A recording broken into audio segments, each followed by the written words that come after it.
Bonsoir à tous. Au sommaire de ce journal, la police républicaine reçoit un important lot de matériel sanitaire composé de gants, de masques et de dispositifs de lavage de mains. C'est un don du gouvernement allemand pour soutenir le Bénin en cette période de crise sanitaire liée à la propagation du coronavirus. Les détails dans un instant. Relâchement dans les gestes barrières, notamment des mains, et c'est le constat fait par l'une de nos équipes de reportage. Les populations commencent par négliger les mesures simples de protection contre la COVID-19, une situation préoccupante que nous allons développer dans ce journal. Et enfin, elles sont nombreuses ces femmes qui font recours de nos jours au moulin pour écraser les condiments qui servent à préparer les repas. Elles pensent ainsi gagner du temps, même si le réel problème est qu'elles veulent éviter les contraintes et difficultés liées au fait d'écraser à la main. À Latitengo, les propriétaires de ces moulins, eux, en profitent pour faire de bons chiffres d'affaires les jours du marché. Quels sont les effets, les avantages et les inconvénients que peuvent avoir les moulins à condiments dans ce business? Élément de réponse dans ce journal. Voilà pour les titres. Mesdames et messieurs, à nouveau, bonsoir. Le gouvernement allemand a témoigné sa solidarité à la partie béninoise dans sa lutte contre la propagation du coronavirus. L'ambassadeur de la République fédérale d'Allemagne et son épouse, ainsi qu'une délégation de la GIZ, étaient à la direction générale de la police républicaine. Ils sont allés faire don d'un important lot de matériel sanitaire composé de gants, de masques et de dispositifs de lavage de mains. Voici le compte rendu de Wahab Alikbara. La République fédérale d'Allemagne accompagne le Bénin dans la riposte contre le coronavirus. Son appui est visiblement à la hauteur de la menace qui fait des ravages en ce moment dans le monde. On parle ici de 150 000 paires de gants, 200 dispositifs de lavage de mains et 3 000 masques. Et la cerise sur le gâteau, c'est le condensé de la technologie de pointe de la partie allemande enregistré sur cette clé USB. Comme vous savez que l'Allemagne est un pays hautement industrialisé et que nous tenons beaucoup à la technologie de pointe, j'ai le grand honneur de vous transmettre aussi quelque chose qui, à mon avis, est le truc le plus important et le plus impressionnant de toute ma carrière que j'ai jamais transmis. Ça veut dire qu'il s'agit ici d'un stick USB avec 2 vidéos sur...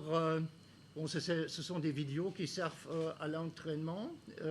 L'un vidéo, c'est sur le management au temps de la crise Covid et l'autre s'agit des mesures de précaution dans la crise Covid. Les statistiques de contamination du Covid-19 ne cessent de grimper et la police républicaine disséminée sur le territoire national constitue un maillon important de la stratégie nationale de lutte contre la propagation de la pandémie. Ce geste pour les flics est donc bienvenu. Cette réception de matériel est le point de départ d'une série d'actions destinées à soutenir le gouvernement dans sa volonté de construire une police républicaine professionnelle, performante, respectueuse des valeurs qui fondent l'état de droit. Au nom du ministre de l'Intérieur et de la Sécurité publique et au nom de l'État général de la police républicaine empêché, devant vous d'en faire un bon usage en vue de protéger les personnels de la police républicaine et partant de constituer un barrage contre l'évolution du Covid-19 au sein des populations de notre pays. C'est l'occasion de remercier une fois encore l'ambassadeur et à travers lui la République fédérale d'Allemagne. La coopération entre le Bénin et la République fédérale d'Allemagne se porte bien, sinon très bien. Le don de ce vendredi est le point de départ d'un important programme qui vise le renforcement des capacités de la police républicaine dans ses volets techniques et scientifiques. Remise d'une importante quantité de masques et de matériel de lavage de mains aux associations socio-professionnelles des secteurs formels et informels. Le geste vient du réseau national multi-acteurs de protection sociale. Les responsables du réseau accompagnés du représentant continental de leurs partenaires ont procédé ce vendredi à la remise officielle de ce matériel aux groupes bénéficiaires ciblés. La cérémonie a eu lieu à la Bourse de travail à Cotonou. Suivant. 10 000 masques et une vingtaine de dispositifs de lave-mains. C'est le contenu du geste du réseau national multi-acteurs de protection sociale. Et en cette matinée de vendredi, le réseau a offert ses équipements essentiels de lutte contre la maladie qui a fragilisé l'ensemble des secteurs économiques et surtout les acteurs de l'informel. Grâce à l'accompagnement financier de Solidarité mondiale, ce projet du réseau est devenu une réalité et les bénéficiaires reçoivent ici la part de chaque organisation socio-professionnelle. On dit souvent les grandes joies comme les grandes douleurs sont muettes. Je ne sais pas quoi dire que de vous dire merci. Et nous vous promettons de bien s'occuper des lavages des mains, du dispositif de lavage des mains.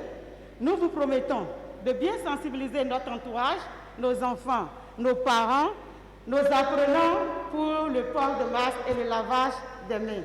L'instauration du port obligatoire de masques par tous les citoyens à travers tout le territoire national depuis quelques semaines est une mesure salutaire, mais qui, dans la pratique, se confronte à d'énormes difficultés.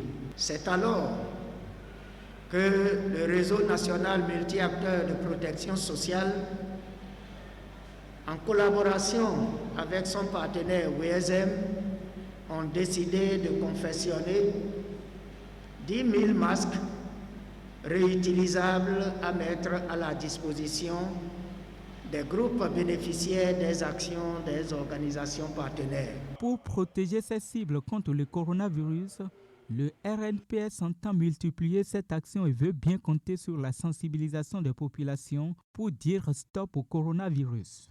Pour ce faire, les partenaires du réseau que sont Solidarité mondiale et les syndicats se disent prêts à accompagner davantage cette initiative qui sauve des vies humaines. Pour les maladies, il faut lutter contre. C'est dans cet esprit que la Solidarité mondiale, à travers son appui technique et financier, de tous les jours d'ailleurs, dans tous les domaines, est toujours à notre côté. Dans un premier temps, nous avons, dans un élan de solidarité internationale entre les mouvements sociaux, ensemble avec les mutualités chrétiennes de Belgique, répondu à l'appel de nos partenaires, principalement mutualistes, pour appuyer leurs actions de sensibilisation des populations en langue locale sur les mesures barrières recommandées par le gouvernement et l'OMS. Pour cette seconde phase qui commence aujourd'hui, WSM, grâce à la coopération belge à qui nous disons merci, accepte d'accompagner ses partenaires et leurs groupes cibles à la base avec des mesures complémentaires.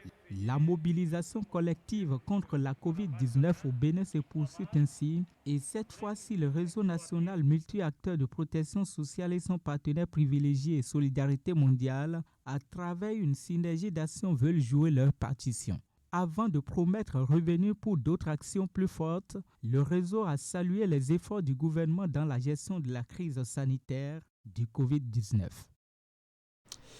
Le Bénin a accueilli ce vendredi plusieurs de ses ressortissants résidant au Gabon. Ils sont revenus au Bercail à cause de la pandémie du coronavirus. Accueillis à l'aéroport international Cardinal Bernardin Ganty, ils ont tous subi les tests de dépistage. Voici le compte rendu de Hachemokani Hachemo. 35 Béninois, dont 5 enfants en bas âge, sont rentrés du Gabon. Ils ont été accueillis le vendredi 22 mai à l'aéroport international Cardinal Bernardin Ganty de Cotonou. Un retour qu'ils ont voulu eux-mêmes du fait de la pandémie de Covid-19 dans le monde. À ce sujet, le gouvernement béninois a affrété un avion spécial qui les a ramenés au pays.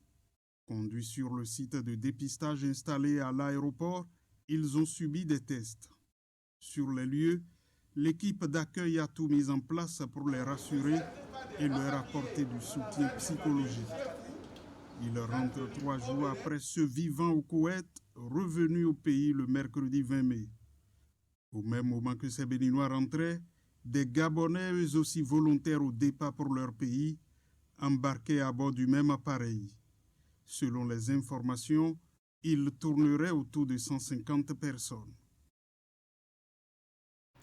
Vous le savez déjà, le gouvernement du président Patrice Talon met la bouchée double pour contrer la pandémie du coronavirus. À cet effet, des dispositions de prévention ont été prises avec des consignes de sécurité sanitaire bien précises pour éviter la propagation du virus. Il s'agit notamment du respect de la distanciation sociale, le port obligatoire de masques et le lavage régulier des mains à l'eau et au savon. Et justement, au niveau de cette dernière consigne, certains citoyens ont commencé à se lasser. Le petit moment de lavage des mains pour se mettre à l'abri d'une grave pandémie est devenu pour eux un exercice harassant. C'est le constat fait par une de nos équipes de reportage conduite par Idrissou Boukari. Suivant.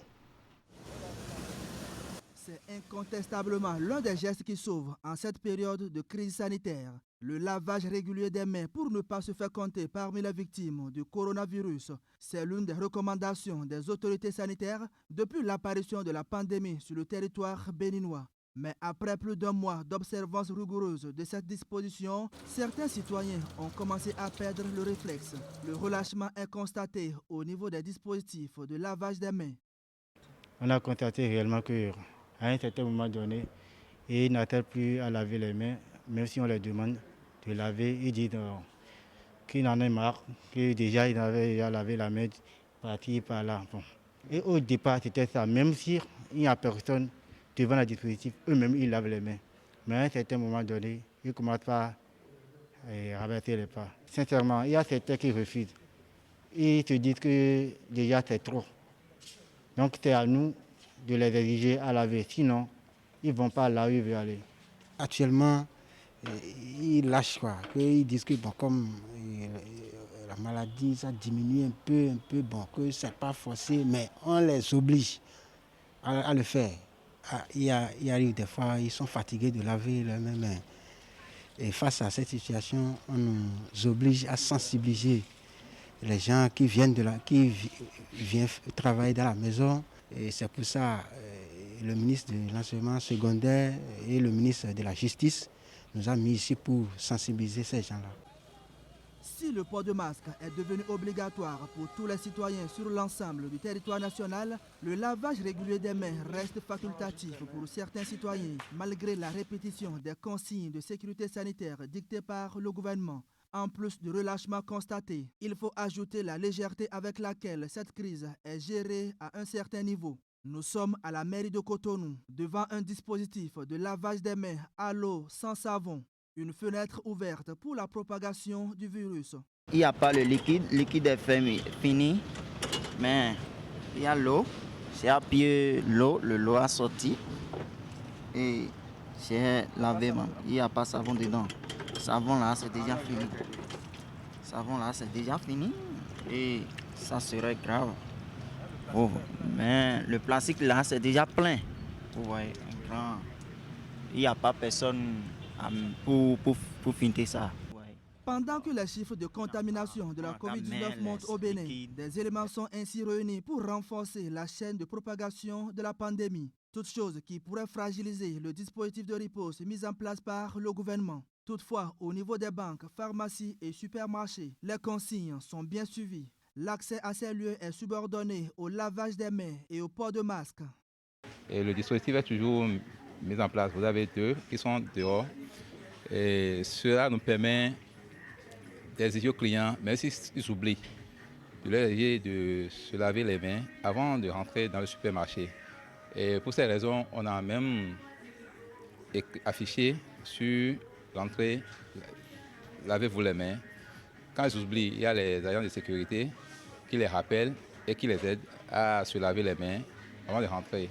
Et lorsque vous rentrez dedans, vous avez un dispositif où nous avons notre tube de gel où vous mettez le gel vous-même pour désinfecter les mains. Alors, c'est important aujourd'hui que les gens continuent toujours à se laver les mains parce qu'aujourd'hui, quoi qu'on dise, en Afrique et le Bénin en particulier, nous faisons partie de l'un des pays qui n'a pas été trop touché par la pandémie. Mais ce n'est pas une raison qu'on nous allons oublier les bonnes habitudes qui nous permettront de rester toujours à l'abri de l'expansion de la pandémie. 96 cas de contamination, 44 patients sous traitement, 50 guéris et 2 décès. Ce sont les derniers chiffres officiels que présente le tableau de la COVID-19 au Bénin. Et pour que le gouvernement gagne ce combat, la prise de conscience collective face à cette pandémie s'avère indispensable. Santé toujours, cette fois-ci dans un tout autre registre. Les placards de la banque de sang sont vides au centre hospitalier départemental de Goro à Abomey. Les agents et les responsables de l'antenne départementale Zoukoline pour la transfusion sanguine éprouvent de véritables difficultés pour la collecte du liquide vital. Les mesures barrières à observer pour la riposte de la pandémie du Covid-19 n'arrangent pas la situation. C'est ce que nous explique d'ailleurs Imet Elena Mosso dans son reportage. Autrefois garnis de poches de sang, les placards de l'antenne départementale Zoukoline pour la transfusion sanguine sont maintenant vides.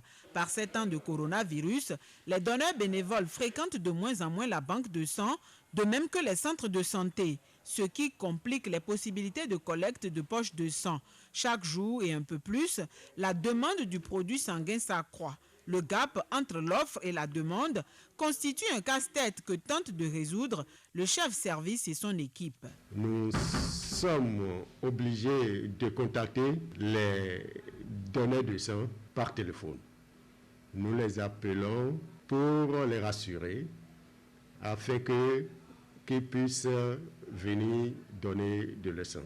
Nous faisons aussi des collectes en équipe mobile où nous nous basons sur des pairs recruteurs de donneurs de sang qui, sur les sites aussi, appellent par téléphone les donneurs pour la mobilisation afin que le don de sang soit fait. La fermeture des lieux de culte et autres établissements de grands rassemblements, autrefois réserve de collecte de poches de sang, empêche l'antenne départementale de disposer d'un stock du produit vital. Et pour assurer la disponibilité, les responsables de la banque de sang ont développé de nouvelles stratégies en vue de rester en contact avec les donneurs les plus fidèles et aussi pour convaincre d'autres. Les quelques-uns surpris en séance de don de sang ont dit leur plaisir de pouvoir sauver des vies. Ils appellent d'autres bonnes volontés à faire le geste salvateur. Je prie mes frères et sœurs qui sont à l'écoute en même temps que don de sang est une bonne chose. C'est pour sauver la vie aux autres humains qui ont besoin de sang. Donc je les prie de venir donner leur sang comme moi. Nous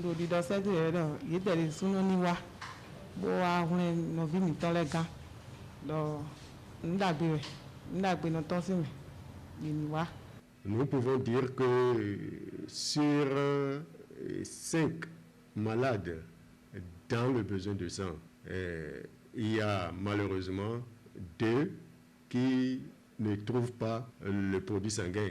Ce qui veut dire qu'il y a la forte probabilité que sur 5 malades dans le besoin de sang, il y a 2 qui meurent. Les statistiques de 3 demandeurs satisfaits sur 5 sont en effet inquiétants. Et comme donner du sang relève de la volonté d'une personne à sauver son prochain, les anciens donneurs et toutes les personnes remplissant les conditions de don de sang sont sollicités à faire le geste utile. L'antenne départementale rassure d'ores et déjà des dispositions prises pour garantir la santé de tous les potentiels donneurs bénévoles.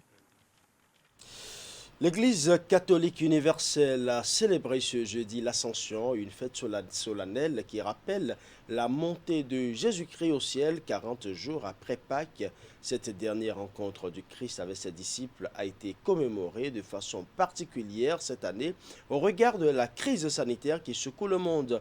En lieu et place des grandes célébrations eucharistiques observées les années antérieures, on assiste désormais à l'utilisation de nouveaux canaux par les prêtres en vue de maintenir le contact avec les fidèles. Reportage. Fête chrétienne célébrée 40 jours à partir de Pâques, l'Ascension marque la dernière rencontre de Jésus avec ses disciples après sa résurrection et son ascension au ciel.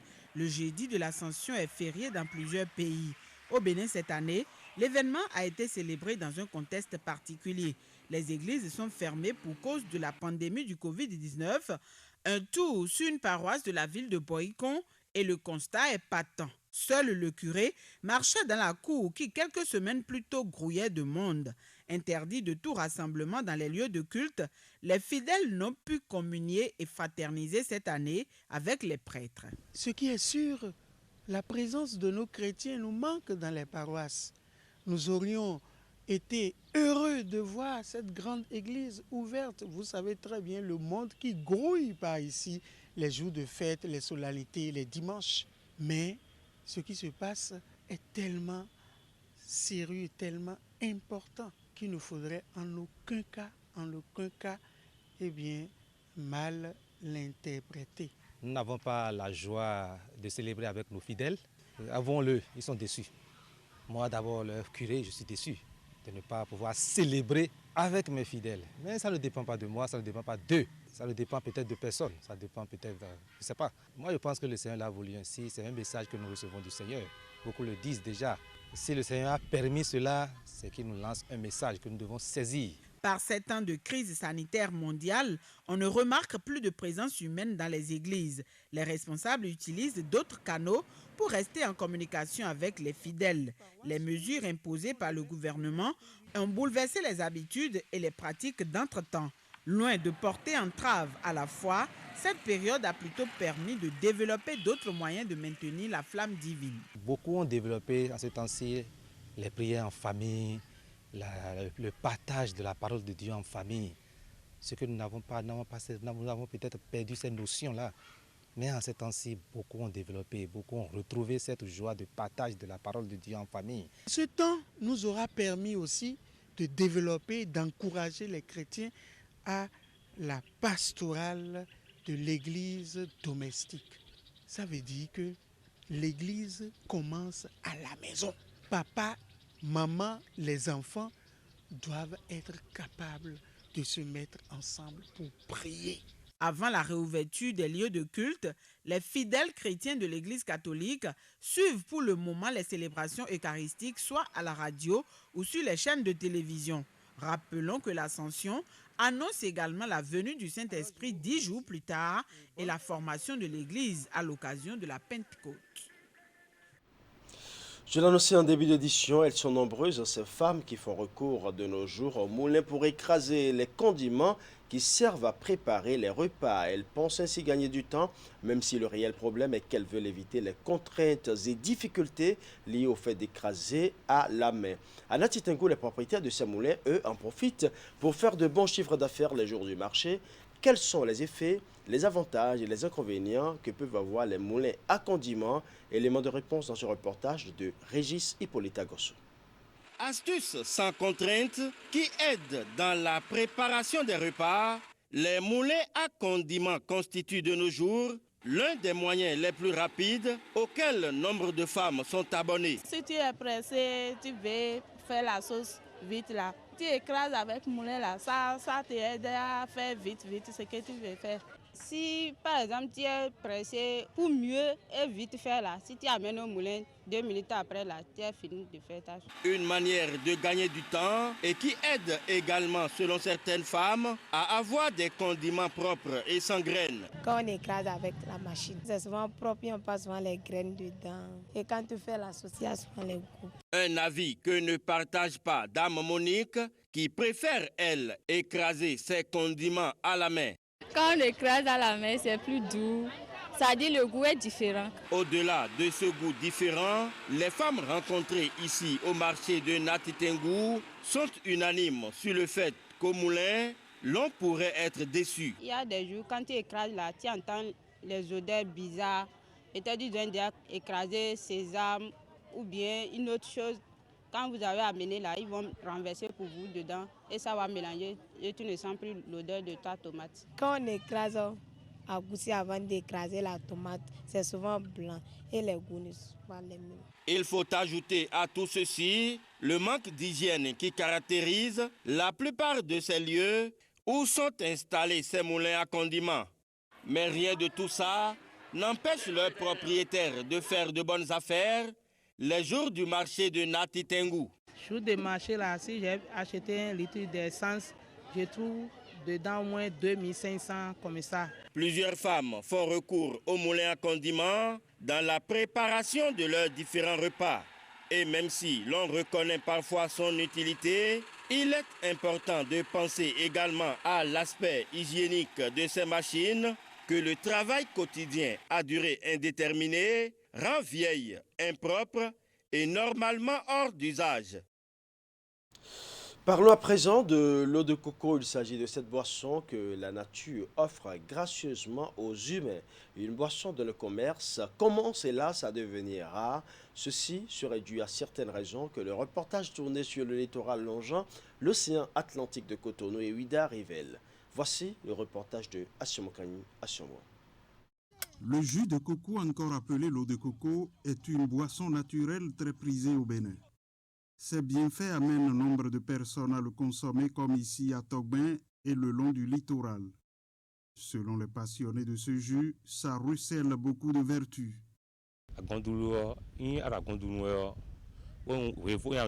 La consommation de l'eau de coco aide à combattre le paludisme et à diminuer ses effets.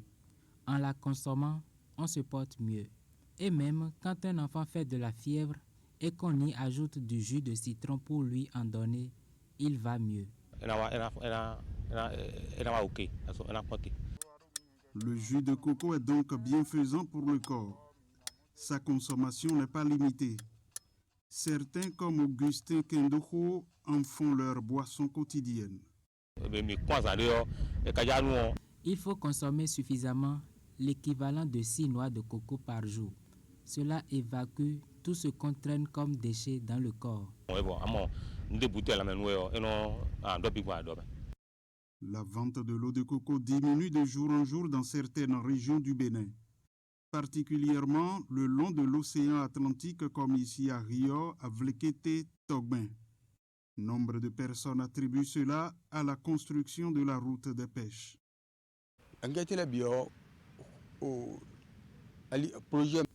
La construction de la route des pêches touche nombre de cocoteraies. Des cocotiers ont été déracinés à cet effet et cela agit sur le commerce du produit. Ceux qui en avaient encore en récoltaient les noix tous les 3 mois. Mais aujourd'hui, tout s'est arrêté. Tout comme sa commercialisation, la noix de coco se raréfie. L'activité tend à disparaître le long du littoral, faute de nouvelles cultures de cocotiers. Les populations se contentent uniquement de leur propre consommation. Nous, on en trouve à cueillir souvent puisque nous sommes de la zone. Ceci pour nous désaltérer. Selon les nutritionnistes, l'eau de coco est riche en vitamines et minéraux. Elle contient aussi, entre autres, du calcium, du potassium, du fer pour maintenir la santé. Nous allons à présent parler des femmes et plus précisément des chaussures à hauts talons qui font partie du quotidien de nombreuses femmes à travers le monde. À l'occasion des grandes cérémonies ou rencontres et même dans les administrations, on les voit souvent porter ces types de chaussures. Une pratique qu'elles justifient par l'élégance ou la mode. Portées occasionnellement ou quotidiennement, elles existent sous toutes formes, tailles et hauteurs. Cependant, elles peuvent avoir des répercussions sur la santé. Les effets du port des chaussures à hauts talons sur la santé, c'est un magazine d'une femme, Ingrid Day, présenté par un homme, Narcisse Alossé. Elles sont nombreuses, ces femmes, à se rendre dans des boutiques et marchés comme elles pour acheter des chaussures à talons hauts à leur taille et selon leurs préférences. Un choix pour afficher leur élégance, mais aussi pour diverses raisons d'esthétique et de la mode. Je porte des chaussures à talons. D'abord, pour compenser ma taille, je fais 1,50 m. Et parfois, quand tu es dans une foule, on n'arrive pas à te voir. Et il y a le complexe. Et en dehors, c'est que les chaussures à talons, ce sont des pièces indispensables pour le dressing de la femme. Et surtout les femmes qui sont passionnées de la mode. Toute la semaine, pratiquement, moi, je suis en chaussures talons. Il faut dire que la chaussure talon relève un peu la tenue et ça participe à mettre en valeur la tenue et celle qu'il a portée. Quand on porte les chaussures à talons, d'abord, ça dépend de l'habit sur lequel on veut les porter. Et quand tu portes par exemple une robe telle que je l'ai portée et que tu portes une tapette, moi j'ai l'impression que je ne suis pas habillée au complet. Mais quand on porte une chaussure à talons, d'abord on est bien présentable, l'habit, on a l'impression que oui, on est posé. Ça les rend très élégantes pour sortir et accompagner d'un homme. Pour une femme sur une chaussure au talon, c'est très beau, agréable à voir. Ça rend la soirée ou la journée très belle. J'aime voir les femmes sur les hauts talons, mais spécialement pour les grandes occasions. On peut les porter une fois par semaine autour, mais quand on le porte fréquemment, c'est ça qui n'est pas trop bien. Ça peut avoir des conséquences sur les pieds, sur la santé. Compensées, pointues, aiguës, avec des tailles et hauteurs variées, elles occupent une place importante dans la toilette des femmes. Et pour ces dernières, toutes les occasions sont bonnes pour porter ce type de chaussures qui pourtant les indisposent. Le choix de la hauteur et de la qualité se fait en fonction du type d'événement. Les chaussures à talons pointus, j'aime pas tellement. Mais les chaussures à talons carrés, comme vous le voyez déjà à mes pieds, c'est d'abord pour le service, les événements officiels, également les fêtes. Et j'ai tout le temps des chaussures tapettes dans mon sac pour dire que je ne suis pas tout le temps en chaussures talons quand je vais au service. Parce qu'à un moment donné, tu as tellement mal aux pieds, c'est un peu comme si tu es esclave même de ce que toi-même tu as acheté avec ton argent. Donc, pour se libérer, j'ai des chaussures tapettes dans mon sac. Donc, entre midi et 2 pour la pause, je retire les chaussures à talons, j'enfile les tapettes. Quand je vais à l'église, quand je vais à une fête, à une réunion, je peux supporter une chaussure à talons pendant 2 heures maximum. Parfois, je peux supporter plus, ça dépend. Ça dépend de là où je suis partie. Ce sont des chaussures en hauteur.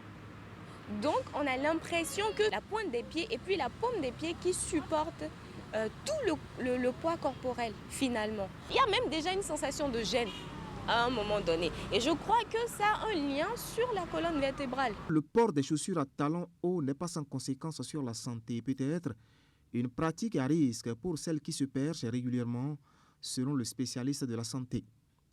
Problèmes de genoux, oignons douloureux aux pieds, abcès et arthrite. La liste est bien longue et les maux peuvent conduire la patiente vers le chirurgien. Une fois que le chaussure est à talons, ça crée une angulation. Donc au niveau de la cheville, le talon se reposant pas au sol pour créer l'équilibre pendant la marche, ça va tirer sur le tendon d'arthrosité plus le tendon d'Achille. Donc plus le talon est plus haut, plus la cheville est sollicitée. Parfois ça touche les muscles du mollet, juste derrière la cuisse, et ça crée une déformation. Ça va jouer sur toute la colonne vertébrale. Donc, celui qui porte permanemment des chaussures à haut talon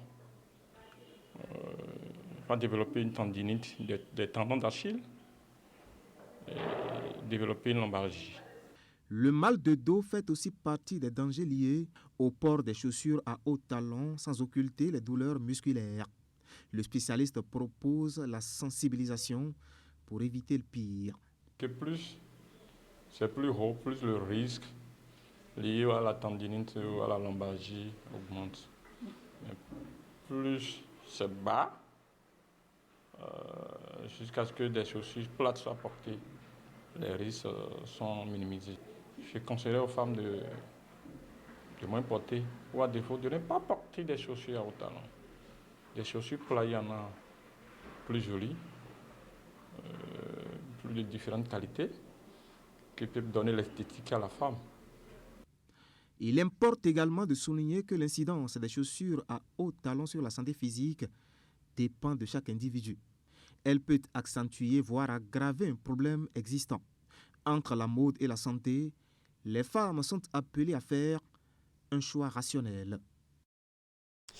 Voilà, les dames ont bien compris, entre élégance et mode, c'est bien de se rendre belle, mais il faut toujours penser à sa santé.